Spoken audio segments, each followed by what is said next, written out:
11:32, estamos de vuelta en Contacto de Verano. Ya están en la mesa con nosotros el ex comandante general del Ejército, general en estado de retiro, Otto Ibovich, y el analista político Luis Alberto Sánchez. Además, el general Ibovich, en los últimos años, podemos decir, se ha especializado en hacer un seguimiento, ¿no?, cercano a lo que viene sucediendo con el terrorismo internacional. Y digamos que ha hecho usted el tema suyo. Entonces vamos a conversar un poco sobre lo que ha pasado con el tema del terrorismo en esta semana. Y vamos a empezar, porque como ustedes saben, lo que aquí sucedió fue que un grupo de periodistas fue asesinado por ronderos, ahí tienen ustedes la foto, pensando que estos señores eran terroristas. Y esto tiene que ver básicamente con que a los pobladores de Uchurajay, a las rondas, se les había dicho que solamente quienes lleguen en helicóptero, estos pobladores eran quechohablantes, impidió que los periodistas se hagan entender y fueron víctimas de un terrible asesinato que hoy pues nos convoca a la reflexión, a la memoria y sobre todo a la condolencia fuerte y sentida para los familiares de quienes... Acabo de hablar de eso porque además para los periodistas es muy importante. ¿Ustedes recuerdan, general, usted que me imagino estaba en actividad en ese momento, Uchurajay? Claro que sí, yo recuerdo muy bien, Israel, porque eran los inicios, el año 83 eran los inicios del combate al terrorismo.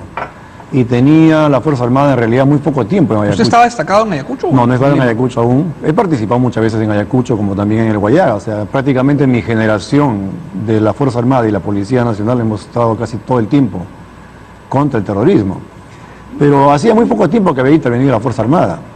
Recuerda que la Fuerza Armada interviene a partir de diciembre del 82. Claro, que el presidente de la UNDE... Exactamente. Estado de emergencia. Estado de emergencia, ¿no?, y que ingresan las Fuerzas Armadas. Ahí se había producido una serie de hechos, ¿no?, en esos 2 años. Y entonces yo... Pues una herida que se abrió en una generación entera, no solo de Perón, sino de periodistas, ¿no?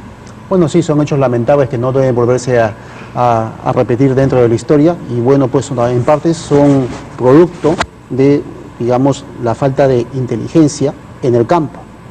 Hay que recordar que Sendero Luminoso... Y este pedido de indulto que hay a Abimael Guzmán. ¿Cuál ha sido el gatillo? Vean ustedes, el Movadef, que es un tentáculo de Sendero Luminoso, y ellos lo niegan, pero no importa, es un tentáculo y está clarísimo que lo es, viene pidiendo una amnistía y viene pidiendo el indulto a Abimael hace tiempo. Pero ahora que se ha indultado Alberto Fujimori... Luminoso.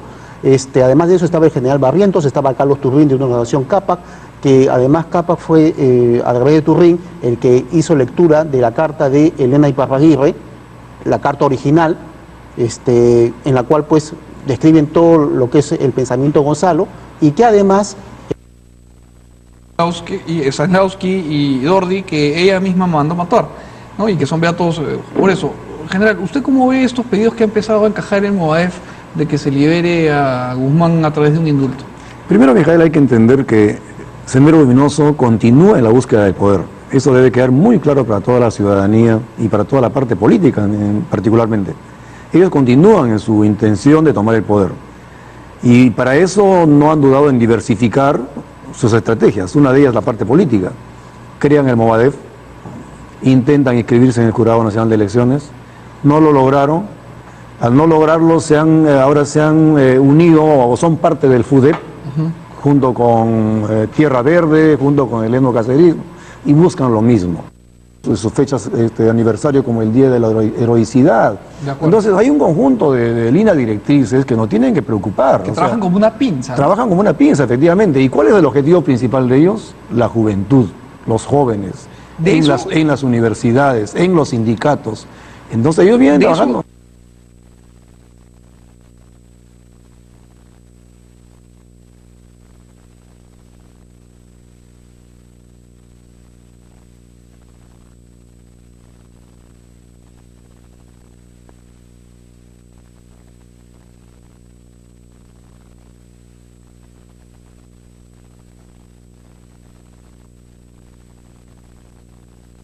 De los asesinados, de los torturados, ¿cómo puede llamarse gabinete de la reconciliación?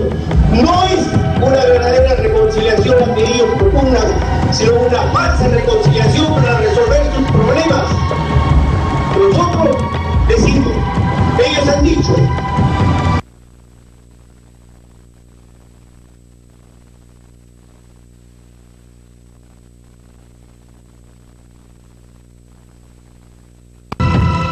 Está molesto Crespo, ¿no? Creo que tiene que tomarse un vodka. Pero ¿qué cosa quería que lo llamen de ministro para estar representado? No termino de entender por qué es tan empático el señor Crespo. Creo que debe tener un problema ahí de hemorroides. Pero en fin, general, me decía usted que el principal objetivo de esta pinza que Sendero Luminoso ha ensamblado es la juventud. ¿Por qué? Digamos el blanco objetivo principal, ¿no? La juventud. Porque hay una edad, entre los 18 o 22 años más o menos, en que la gente tiene alguna dosis de rebeldía, una dosis de querer cambiar el mundo. Yo creo que todos hemos pasado por esa edad y siempre hemos sido muy críticos del establishment, críticos de aquí, y hoy día vivimos pues un momento muy difícil con esto del abajato y la corrupción. Entonces, ¿quién no podría a esa edad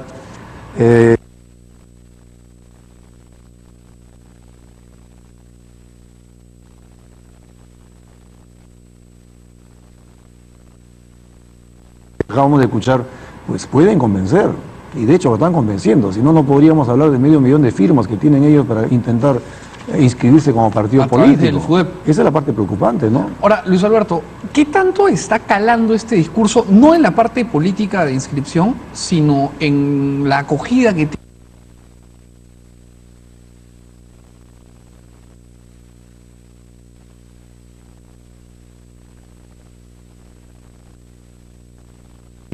Están realizando un trabajo de ideologización, sobre todo en asentamientos humanos, comedores universitarios. Nosotros en Huayna Yacuna, Perú, tenemos dos grupos que nos proveen información tanto en Cantuta como en San Marcos, de universitarios. Y estamos, digamos que tenemos información, digamos, casi en tiempo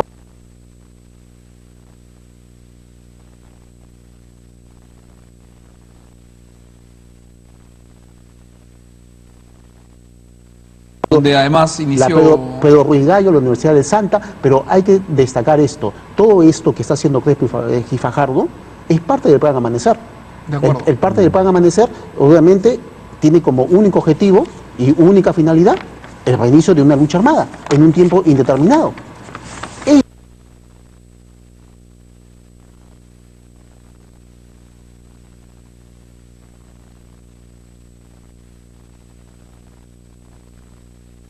Lo hizo Abimel Guzmán cuando empezó a reclutar jóvenes a partir del año 75, universitarios, y posteriormente en el 80 en Chuchis, pasó lo que obviamente ya todos sabemos lo que pasó, un baño de sangre. Exacto. Bueno, ahí no murió nadie, ¿no? Sí, no murió, pero empezó a partir de ahí, empezó la... Sí. General,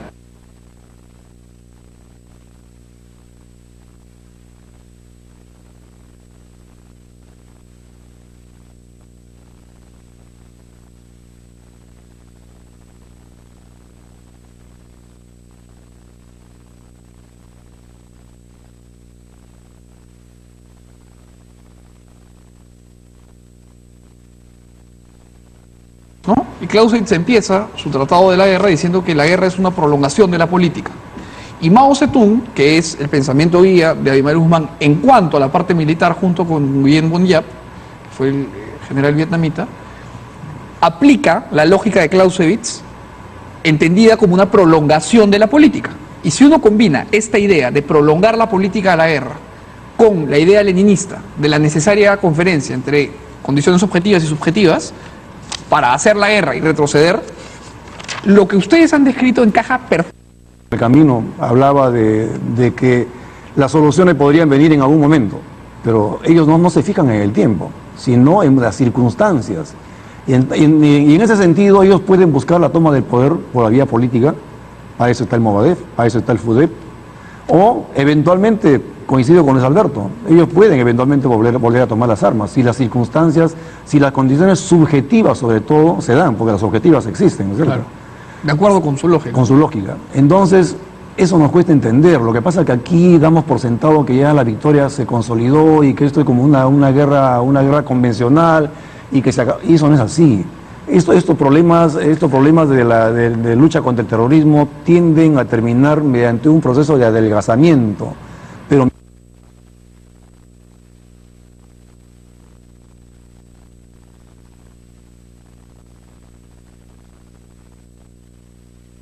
termina lentamente y el Estado no puede claudicar. Muchas veces escucho voces, hay que replegar a la fuerza del Brain, y eso es un gravísimo error, es no entender el proceso. Eso se hizo a comienzos de este siglo, Cuando entró el señor Toledo y comenzaron a recortar los presupuestos de la Fuerza Armada, se replegaron muchas bases del BRAEN. ¿Y qué hicieron los que quedaban de Sendero Luminoso? Ocupar el terreno. Alianza con el narcotráfico, recuperaron libertad de movimiento y comenzaron a crecer. Y luego tuvimos que entrar nuevamente con el costo que viene significando hasta ahora. Además es importante recordar que estos señores se definen como marxistas, leninistas, maoístas, pensamiento Gonzalo, pensamiento... El indulto del señor Fujimori es una puerta que abre precisamente a debatir, a luchar más decididamente por una solución política, amnistía general y reconciliación nacional. O sea, de ese monstruo que es el PSP Sendero Luminoso. El segundo es, después de que puedan construir su partido, que actualmente es lo que está haciendo Movadef y FUDEC, después de eso viene la construcción del ejército del partido. El ejército guerrillero popular. O sea, que es un ejército terrorista. Eso es lo que es. Y tercero, lo que ellos consideran es la destrucción del viejo Estado. Y es lo que consideran ellos y siguen propugnando aún esa idea. Bajo esa idea, obviamente, con el partido y con ese ejército, o sea, ese ejército de asesinos que están formando. Pero Luminoso le llaman a su grupo de asesinos el Ejército Guerrillero Popular. Ejército es el que integró el general. El ejército es cuando uno se pone un uniforme y se va a defender el interés de una nación. Esos señores se ponían capuchas, se ponían bombas y mataban a civiles inocentes. Entonces, ejército es mucho decir. Piara de asesinos es lo que eran. En lo ideológico, en lo político y en lo militar está basado en la idea de Gonzalo, ¿no? De Abimael Guzmán. De hecho, el pensamiento Gonzalo es este híbrido entre cartas y comunicaciones que él mismo ha ido emitiendo porque ni siquiera ha tenido la solvencia de escribir un libro. La pregunta que yo me hago es, ¿qué va a pasar con el pensamiento Gonzalo cuando lo encuentren en esta situación la posibilidad de interpretar el pensamiento Gonzalo de manera auténtica y decir las condiciones subjetivas se vuelven a dar, ha llegado el momento de tomar las armas de nuevo? Fíjate, el pensamiento Gonzalo es una enorme falacia, Mijael. Por supuesto. Si tú analizas cómo empezaron ellos, con qué planteamiento empezaron su lucha armada,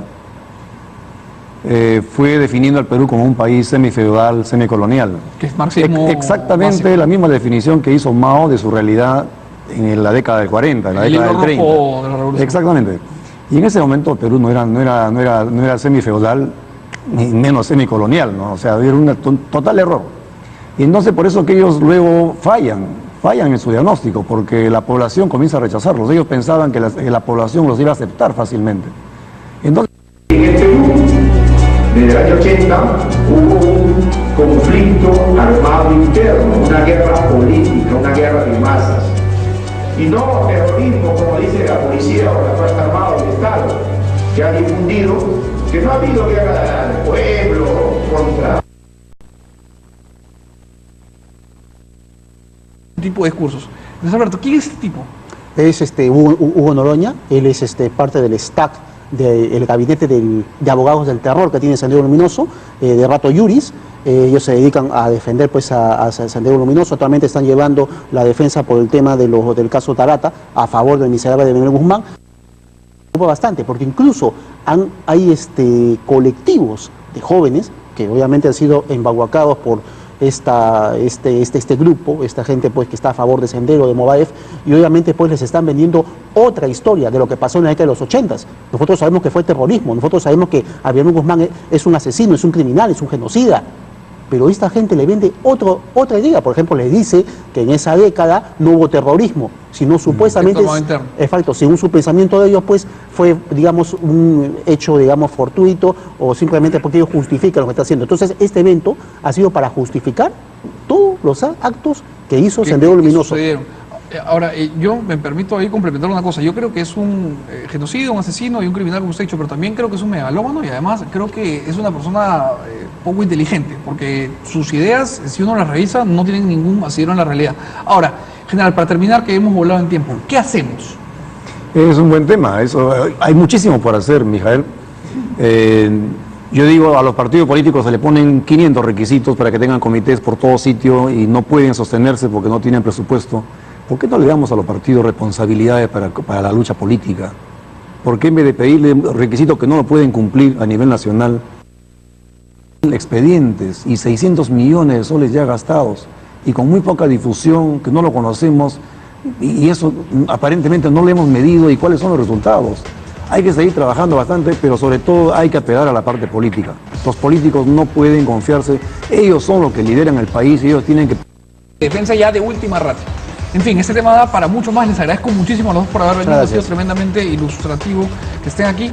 Son las 12:01, hemos volado ya en tiempo, así que nos vemos el lunes a las 11 de la noche. Tengan ustedes buen fin de semana y no se olviden de estos tipos que quieren volver a desangrar a nuestro país.